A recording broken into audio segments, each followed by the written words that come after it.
ಇಲ್ಲಿ 3 ರಿಜಿಸ್ಟ್ರೇಷನ್ ಮಾಡಿದ್ದಾರೆ ನನ್ನ ಹತ್ರ. ಉದಾಹರಣೆಗೆ ಇಲ್ಲೊಂದು 3 ದಾಖಲೆಗಳಿದಾವೆ. 3ರಲ್ಲೂ ಕೂಡ ಒಂದೇ ಖಾತಾ ನಂಬರ್ ಹಾಕ್ಬಿಟ್ಟು 3 ರಿಜಿಸ್ಟ್ರೇಷನ್ ಮಾಡಿದ್ದಾರೆ. 3ಅಲ್ಲ, ಒಂದೇ ಹಾಕಿ 70 ಮಾಡಿರೋವು ಕೂಡ ಇದಾವೆ. ನಿಮ್ಮ ಉದಾಹರಣೆಗೆ ಸುಮ್ಮನೆ ತೋರಿಸ್ತಾ ಇದ್ದೀನಿ ಯಾವ ತರ ಎಲ್ಲ ಇದು ತಪ್ಪುಗಳು ನಡೀತಾ ಇದ್ದಾವೆ ಅಂತೇಳಿ.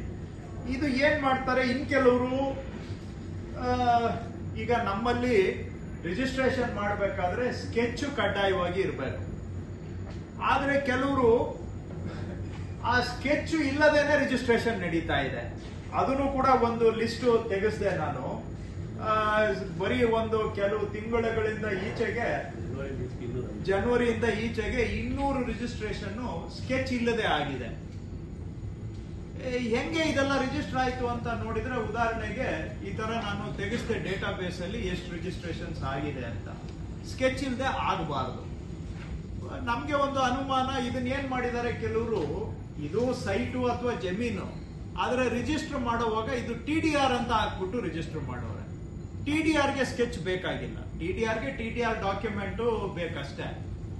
ಅಲ್ಲಿ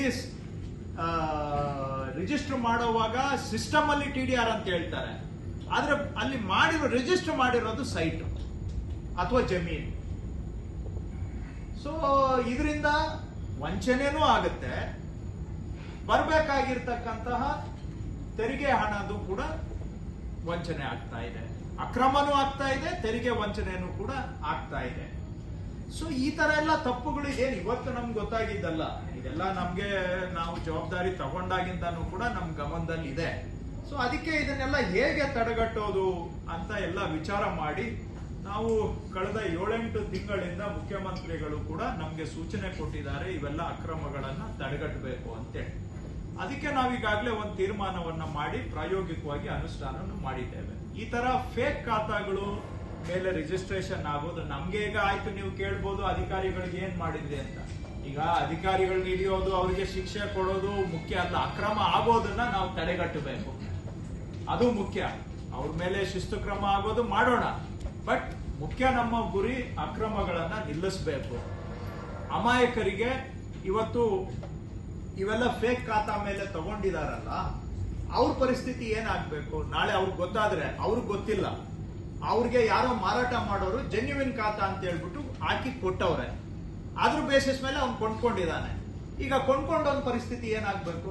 ನಾಳೆ ಗೊತ್ತಾಯ್ತು, ಈಗ ಕೆಲವರು ಯಾರೋ BBMP-ನವರೋ ಗ್ರಾಮ ಪಂಚಾಯತಿನವರೋ ಅವರು ಕಣ್ ಮುಚ್ಕೊಂಡು ಖಾತೆ ಮಾಡ್ಬಿಟ್ರೆ ಪರವಾಗಿಲ್ಲ, ಅವನು ಕೊಂಡ್ಕೊಂಡವನ್ ಬಚಾವಾದ. ಯಾಕಂದ್ರೆ ಗೊತ್ತಲ್ಲ, ಕೆಲವರು ನಮ್ಗೆ ಬಲ್ಗೈ ಏನ್ ಮಾಡ್ತಾ ಇದೆ ಅನ್ನೋದು ಎಡಗೈ ಗೊತ್ತಿಲ್ದಂಗೆ ಮಾಡ್ತಾರೆ. ಅಕ್ರಮ ಅಂತ ಗೊತ್ತಿದ್ರು ಖಾತೆ ಮಾಡ್ಕೊಂಡ್ಬಿಟ್ರೆ ಬಚಾವಾದ. ಅವ್ರಿಲ್ಲರಿ ಇದು ಅಕ್ರಮ ಮಾಡಕ್ ಆಗಲ್ಲ ಹೋಗ್ರಿ ಅಂತ ಹೇಳಿದ್ರೆ ಕೊಂಡ್ಕೊಂಡೋನ್ ಎಲ್ಲಿಗೆ ಹೋಗೋದು? ಸೊ ಕೆಲವರಿಗೆ ಅಮಾಯಕರಿಗೆ ಅನ್ಯಾಯ ಆಗ್ತಾ ಇದೆ, ಅಕ್ರಮ ನಡೀತಾ ಇದೆ, ಮತ್ತು ಸರ್ಕಾರಕ್ಕೆ ಬರಬೇಕಾದಂತ ಆದಾಯನೂ ಕೂಡ ದೊಡ್ಡ ಪ್ರಮಾಣದಲ್ಲಿ ವಂಚನೆ ಆಗ್ತಾ ಇದೆ. ಸೋರಿಕೆ ಅಲ್ಲ, ವಂಚನೆ ಆಗ್ತಾ ಇದೆ. ಸೊ ಇದನ್ನೆಲ್ಲ ತಡೆಗಟ್ಟಬೇಕಾದ್ರೆ ಯಾವುದೇ ಖಾತೆ ಇರಲಿ, ಇದೆಲ್ಲ ತೊಂದರೆಗಳು ನಮ್ಮ ಅನುಭವದಲ್ಲಿ ಯಾಕೆ ಆಗ್ತಾ ಇದೆ ಅಂದ್ರೆ, ಈ ತರ ಪೇಪರ್ ಖಾತೆ ಆಧಾರದ ಮೇಲೆ ನಾವು ಯಾವಾಗ ನೋಂದಣಿ ಮಾಡ್ತೀವಿ, ಇದನ್ನ ನಾವು ವೆರಿಫಿಕೇಶನ್ ಮಾಡಕ್ಕೆ ಕೂತ್ಕೊಂಡ್ರೆ ಒಂದೊಂದು ವೆರಿಫಿಕೇಶನ್ ಮಾಡಕ್ 1 ತಿಂಗಳು ಬೇಕಾಗುತ್ತೆ. ನಾನ್ ಬರಿಬೇಕು, ಇದನ್ನ ಕಳಿಸ್ಬೇಕು. ಈಗ ಇದು ಯಾವ್ದೋ BBMP-ನವ್ರು ಕೊಟ್ಟಿದ್ದಾರೆ, ನಾವು ನಮ್ಮ ಸಬ್ ರಿಜಿಸ್ಟ್ರಾರ್ BBMP-ಗೆ ಬರೀತಾರೆ, ಇದು ಏನ್ರಿ ಜೆನ್ಯುವಿನ್ ಅಂತ. ಅವ್ರು ಉತ್ತರ ಕೊಡೋದು ಯಾವಾಗ ಕೊಡ್ತಾರೆ? ಅಲ್ಲಿವರೆಗೂ ನಾನು ರಿಜಿಸ್ಟ್ರೇಷನ್ ಪೆಂಡಿಂಗ್ ಇಟ್ರೆ ಅವಾಗ ಜನರ ಪರಿಸ್ಥಿತಿ ಏನಾಗುತ್ತೆ? ಅದು ಆಗೋದಿಲ್ಲ. ಅದಕ್ಕೆ ನಮ್ಮ ಸಬ್ ರಿಜಿಸ್ಟ್ರಾರ್ ಏನ್ ಮಾಡ್ತಾರೆ, ಕೊಟ್ಟಿದ್ದಾರೆ, ಇದು BBMP ದ, ಹೌದ್ರಿ BBMP ನಂಬರ್ ಇದೆ, ಹೆಸರಿದೆ, ಅಡ್ರೆಸ್ ಇದೆ, ಮಾಡ್ರಿ ರಿಜಿಸ್ಟ್ರೇಷನ್ ಅಂತ ಹೇಳ್ತಾರೆ. ಸೊ ಇದಕ್ಕೆ ಸೊಲ್ಯೂಷನ್ ಏನು ಅಂತ ನಾವು ವಿಚಾರ ಮಾಡಿದಾಗ, ನಾವು ಈ ಪೇಪರ್ ಮೇಲೆ ತಗೊಂಡ್ ಮಾಡೋದೇ ಇದೆಲ್ಲದಕ್ಕೂ ಬಹುತೇಕ ಮೂಲ ಕಾರಣ. ಈ ಪೇಪರ್ ಅನ್ನ ಯಾರು ಬೇಕಾದ್ರೂ ಪ್ರಿಂಟ್ ಮಾಡಿ ಕೊಡ್ತಾರೆ. ಹಿಂದೆ ತಮ್ಗೆ ಗೊತ್ತಿದೆ, ಈ ಸ್ಟಾಂಪ್ ಪೇಪರ್ ಪ್ರಿಂಟ್ ಮಾಡಿ ಕೊಡೋವಾಗ ಯಾರ್ಯಾರು ಪ್ರಿಂಟ್ ಮಾಡಿಕೊಟ್ರು, ಅದ್ರಲ್ಲಿ ಏನೇನಾಗಿದೆ ಅಂತ ಕರ್ನಾಟಕದಲ್ಲಿ ಸ್ಟಾಂಪ್ ಪೇಪರ್ ಹಗರಣ ನಿಮ್ಗೆಲ್ಲ ಗೊತ್ತಿದೆ. ಅದಕ್ಕೆ ಈಗ ನಾವೊಂದು ತೀರ್ಮಾನವನ್ನ ಮಾಡಿದ್ದೇವೆ. ಏನಂದ್ರೆ, ಅದು ಗ್ರಾಮ ಪಂಚಾಯಿತಿ ಇರ್ಬೋದು, ಅಥವಾ ಮುನ್ಸಿಪಾಲಿಟಿ ಇರ್ಬೋದು, ಅಥವಾ BBMP ಇರ್ಬೋದು, BDA ಇರ್ಬೋದು, ಅವರು ಎಲ್ಲಾ ಖಾತೆಗಳನ್ನ ಡಿಜಿಟಲೀಕರಣ ಮಾಡಬೇಕು. ಅವರ ಡೇಟಾ ಬೇಸ್ ಅಲ್ಲಿ ಡಿಜಿಟಲ್ ಖಾತಾ ಇರಬೇಕು. ನಾವು ರಿಜಿಸ್ಟ್ರೇಷನ್ ಮಾಡುವಾಗ ನಮ್ಮ ಸಿಸ್ಟಮ್ ಅನ್ನ ಅವ್ರ ಸಿಸ್ಟಮ್ ಅನ್ನ ಎರಡನ್ನೂ ಕೂಡ ಲಿಂಕ್ ಮಾಡ್ತೇವೆ.